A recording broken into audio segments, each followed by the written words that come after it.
بسم اللہ الرحمن الرحیم۔ شروع اللہ کے نام سے جو بڑا مہربان نہایت رحم کرنے والا ہے۔ السلام علیکم ورحمۃ اللہ وبرکاتہ۔ حضرت عبداللہ بن مسعود رضی اللہ تعالی عنہ سے روایت ہے کہ رسول اللہ صلی اللہ علیہ وآلہ وسلم نے فرمایا، کیا میں تمہیں ایسے لوگوں کی خبر نہ دوں جو جہنم کی آگ پر یا جہنم کی آگ ان پر حرام ہے۔ جہنم کی آگ لوگوں کے قریب رہنے والے، آسانی کرنے والے اور نرم اخلاق والے پر حرام ہے۔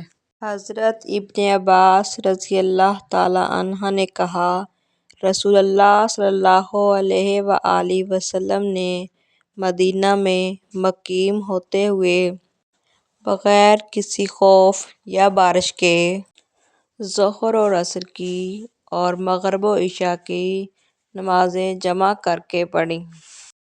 حضرت ابن عباس رضی اللہ تعالی عنہ سے پوچھا گیا کہ آپ کا اس سے کیا مقصد تھا؟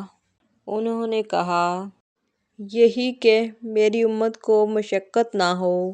اس ویڈیو کو زیادہ سے زیادہ شیئر کریں تاکہ صدقہ جاریہ کا ثواب آپ کو بھی ملتا رہے۔ پیارے نبی حضرت محمد مصطفیٰ صلی اللہ علیہ وآلہ وسلم کی سنت پر عمل کریں۔ مزید اسلامی ویڈیو دیکھنے کے لیے ہماری ویڈیو کو لائک، شیئر اور میرے چینل کو سبسکرائب کریں۔ جزاک اللہ۔